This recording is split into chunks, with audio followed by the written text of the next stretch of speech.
संप्रदाय, मजहब, पंथ का स्रोत है। उसी तरह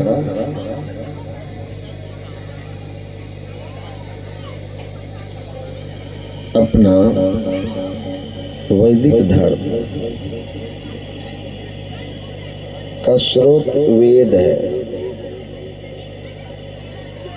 वेद से वैदिक धर्म बना, जिसको सनातन धर्म भी कहते हैं, और कालांतर में अपभ्रंश के रूप में लोग आज हिंदू धर्म के रूप में उसका व्यवहार करते हैं। तो इस धर्म का स्रोत जो है वह वेद है। वेद की भाषा बहुत कठिन है, सब लोग समझ नहीं पाते। वेदों पर ऋषियों ने जो आध्यात्मिक टीकाएं की, जो व्याख्यान किया, उसको वेदांत कहते हैं। वेदांत नाम उपनिषद प्रमाणों।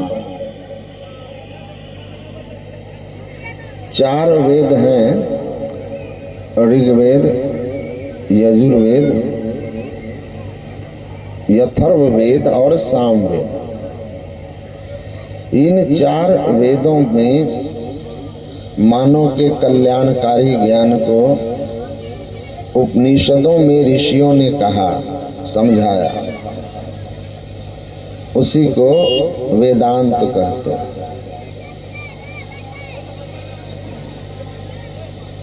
वेदांत वेद का ज्ञान कांड है, मोक्ष कांड है, ईश्वर दर्शन कराने का कांड है। पर उसको भी, वेदांत के लिए भी अधिकारी होने की बात है।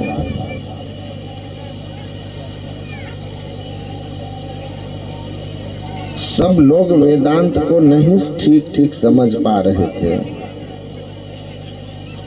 तब उसी वेदांत ज्ञान को समझाने के लिए कहानियों का, महापुरुषों का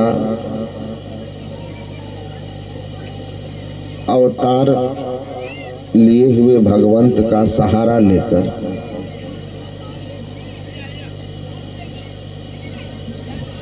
पुराणों की रचना की गई, ताकि आप कथा के माध्यम से कोई बात आसानी से समझ लें, स्मरण में रख लें।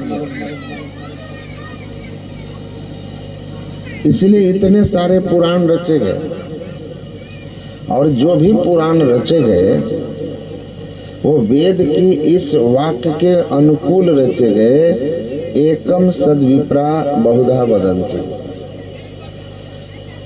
महाराज जी आपके बड़े विद्वान हैं, बहुत इन्होंने अध्ययन किया है। आप लोगों को बहुत तरह की बात समझाते हैं।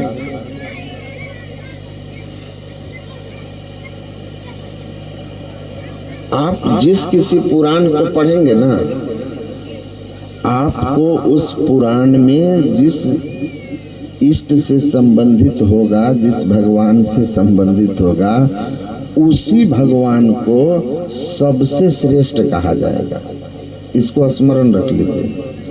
आप विष्णु पुराण पढ़ लीजिए। यही महाराज जी आपको जब भागवत सुनाए होंगे तो भगवान कृष्ण को सबसे विशेष कहा होगा, ईश्वर कहा होगा। और जब ये शिव कथा सुना रहे हैं तो भगवान शिव को ही सबसे श्रेष्ठ कहेंगे। राम कथा सुनाते हुए भगवान राम को ही सबसे आगे कहा गया होगा। मैं गणेश पुराण पढ़ा, देवी पुराण पढ़ा, देवी कहती है मेरे सिवा कोई नहीं है, अहमे व सकलम मदन्यो ने नास्ति किंचन। जो हूँ मैं हूँ, सब मेरे अधीन है।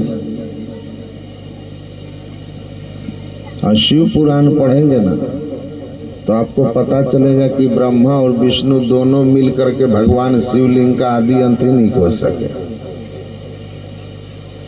और उसमें लिखा है शिव ही सृष्टि के नियंता हैं, उत्पादक शक्ति है। शिवम शांतम अद्वैतम ब्रह्म, शिव जो है शांति स्वरूप है, अनंत है, जिसका आदि अंत नहीं। जिसका आदि अंत ही नहीं तो अंत मिलेगा कहां से? अंत हो तो मिले।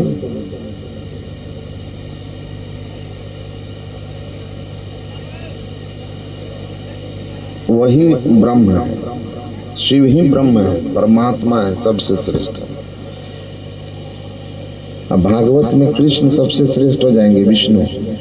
गणेश पुराण में भगवान गणेश को ही सब कहा गया है कि सबके आदि देव वही हैं। इसीलिए जब शिव पार्वती का विवाह हुआ तो उसमें गणेश की पूजा हुई, क्योंकि गणेश जो है अनादि देव है, सबसे पहले।